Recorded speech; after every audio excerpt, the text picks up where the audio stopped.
Fim da Segunda Guerra. Com derrota da Alemanha, Estados Unidos e União Soviética se enfrentam em disputa econômica. Criação da OTAN e do Pacto de Varsóvia. Esse, entre outros, serão os temas abordados no jornal de hoje, o Jornal Ontem.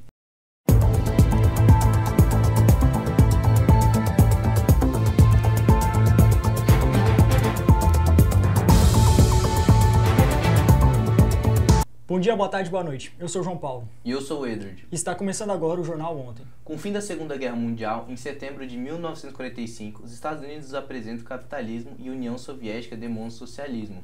As duas potências que estavam aliadas na Segunda Guerra estão em conflito, dando início à Guerra Fria no ano de 1947 e criando um mundo bipolar. Os dois países se ameaçam, porém nenhuma das partes toma a frente. Os Estados Unidos têm vantagem, pois demonstram o seu poder bélico com as explosões de duas bombas atômicas, a Little Boy em Hiroshima e a Fat Man em Nagasaki, durante a Segunda Guerra Mundial. Mas essa desvantagem bélica que os Estados Unidos têm está prestes a acabar, com a União Soviética criando suas próprias armas nucleares em 1949. Sobre o mundo bipolar, os Estados Unidos criou o Plano Marshall, que foi feito para ajudar os países europeus aliados que estavam desestabilizados depois do fim da Segunda Guerra Mundial e que começou a ser implantado em 1948.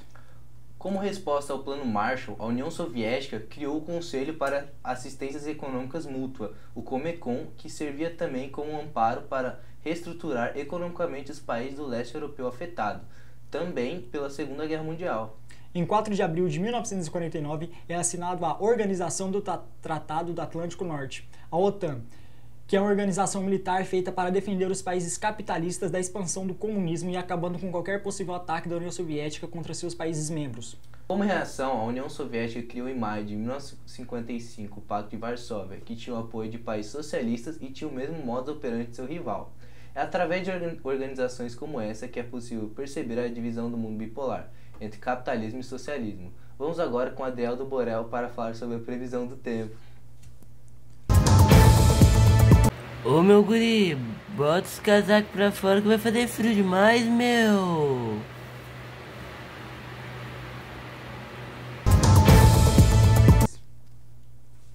Bom, após a construção da cerca de arame farpado em Berlim, em 1949, para impedir o êxodo dos alemães orientais para a parte capitalista da cidade, em 1961 foi erguido o Muro de Berlim, onde nós estamos agora com o nosso repórter Gabriel neste exato momento. Bom dia, boa tarde, boa noite, Gabriel. Bom dia, boa tarde, boa noite, João Paulo. Estamos aqui em Berlim, que depois que foi dividido em 4 zonas pelos países ganhadores da guerra, estamos em um processo bem difícil com construções do muro. Os países se desencontraram dos filhos e familiares e foram separados de tudo. Isso para impedir que os alemães fossem para a parte capitalista da cidade, continuação no socialismo. Muito obrigado, Gabriel. Vamos falar agora sobre a corrida armamentista. Após a Segunda Guerra, os dois países continuaram criando armamentos cada vez mais potentes e mais tecnológicos, fazendo com que a população de todo mundo ficasse com medo. Como já foi dito, o primeiro país que conseguiu ter as armas nucleares foi os Estados Unidos. Porém, a União Soviética até conseguiu superar esses armamentos em alguns períodos, mas quem se sobressaiu foram os americanos. Inclusive, foi pela tecnologia de um míssil da Alemanha nazista, o V-2, capturado e estudado pelos americanos, que se deu início à corrida espacial. Com os Estados Unidos tomando posse de grande parte dos mísseis V-2 após a Segunda Guerra e com os cientistas e engenheiros e com o criador deste míssil, o engenheiro Werner Magnus Maximilian von Braun, escolhendo se renderem para os americanos, novamente eles saíram na frente. A União Soviética conseguiu pegar um pouco da tecnologia alemã para si. Vamos falar sobre isso agora com o nosso correspondente direto da Alemanha. Bom dia, boa tarde, boa noite, Vitor. Bom dia, boa tarde, boa noite, Tuia. Estou aqui na União Soviética, ocupado por centros de pesquisas e mísseis nazistas que, por coincidência, ficaram na parte oriental da Alemanha. E ocuparam também alguns cientistas e engenheiros alemães dentro.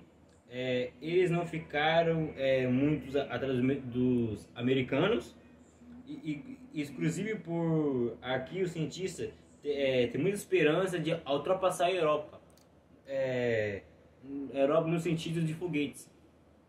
É com vocês aí no jornal. Obrigado, Vitor. Em 1946, os americanos acoplaram a câmera em um míssil V2 e tiraram as primeiras fotos da Terra vista do espaço. Este míssil subiu a uma altura de 105 km no céu do Novo México. Nós estamos com o nosso correspondente Gabriel nos Estados Unidos nesse exato momento. Podemos esperar algo de novo em relação ao espaço, Gabriel? Por aqui, o time de pesquisa Volbrau estão desenvolvendo uma próxima geração de foguetes que eles chamarão de Redstone. Pelo que parece inicialmente, este foguete estão sendo desenvolvido para levar bombas em distância de até 320 km, mas eles também estão mandando moscas que voltarão vivas para estudar os efeitos da radiação em altitudes. Eles tentarão mandar macacos e camundongos também, porém eles não tiveram a mesma sorte que as moscas e morreram. A União Soviética tomou vantagem quanto a isso, pois eles conseguiram mandar 2 cachorros ao espaço, fazendo eles voltarem com vida. Lembrando que todos os animais que foram mandados para o espaço até agora não entraram em órbita, apenas foram e voltaram. Foi quando os dois países se deram conta que eles poderiam usar esses foguetes para levar objetos ao espaço que a corrida espacial estava oficialmente iniciada. Em 1995, o governo americano se pronunciou dizendo que pretendia lançar um satélite entre 1957 e 1958. 4 dias depois, os soviéticos também se pronunciaram dizendo que iriam lançar um satélite, mas não especificaram a data. Em 1957, a União Soviética lançou o primeiro míssil intercontinental da história, o R-7, que atingiu uma altura de 6.000 km. E no dia 4 de outubro, os soviéticos venceram os Estados Unidos, lançando um satélite chamado Sputnik acoplado a um míssil R-7. O Sputnik ficou em órbita da Terra por 97 dias no ano de 1947.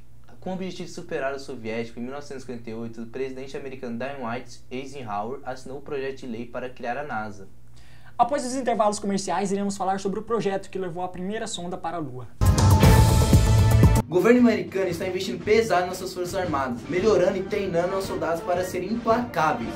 Com a crença de toda a população, iremos vencer esse difícil período, pois estamos preparados para todo e qualquer tipo de ataque soviético contra a nossa nação.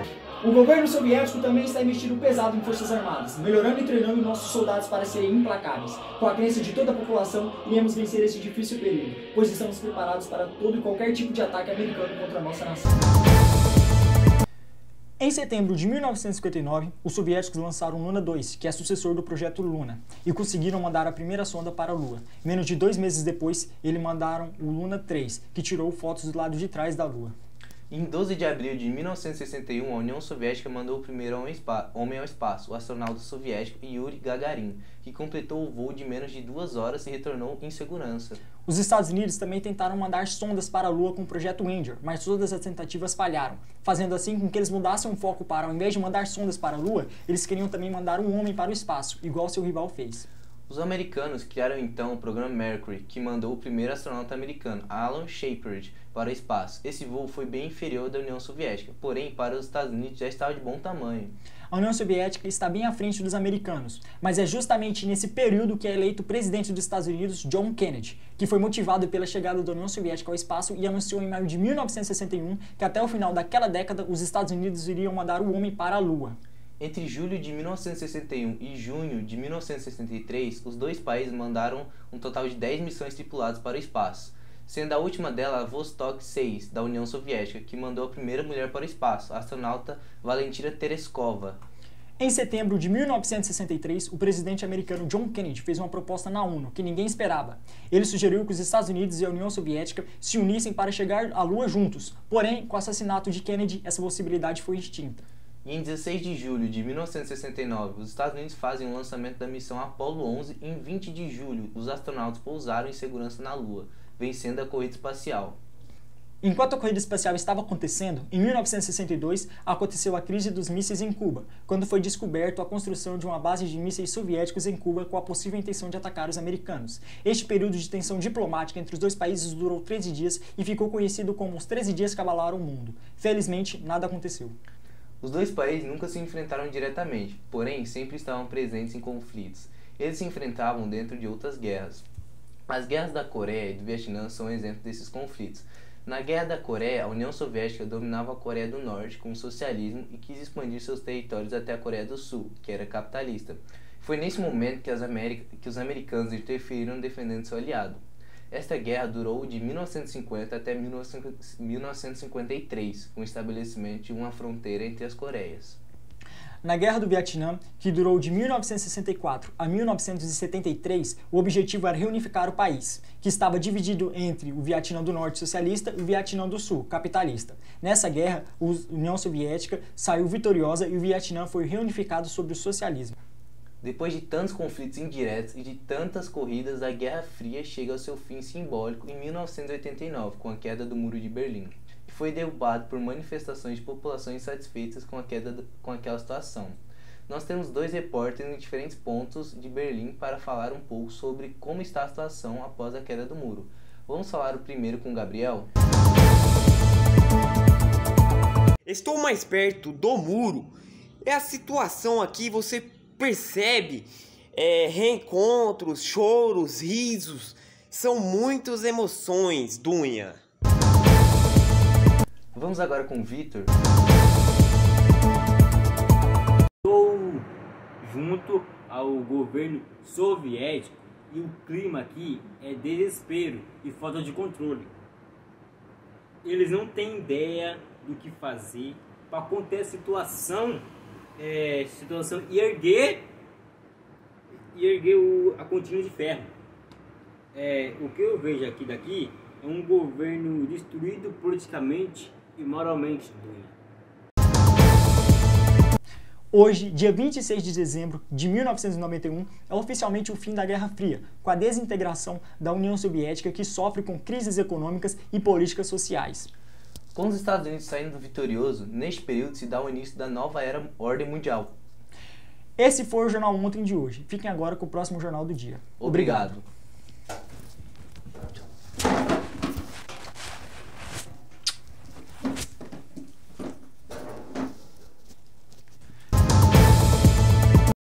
Joga e joga, Mago Prior, joga e joga, tropa do Prior, sem pensar no que vai fazer, sai fazendo o que vem na mente, mesmo errada ainda acerta, raciocínio inteligente. Quem tá de fora não entende, quem tá dentro também não. Pra quase todos os problemas, ele tem solução. Parceiro do paizão babu, não dá ponto sem nó. De quem que eu tô falando? É do Mago Prior, é do Mago Prior, é do Mago Prior. Minha mãe mandou eu escolher esse daqui, mas como eu sou teimoso eu vou escolher esse daqui.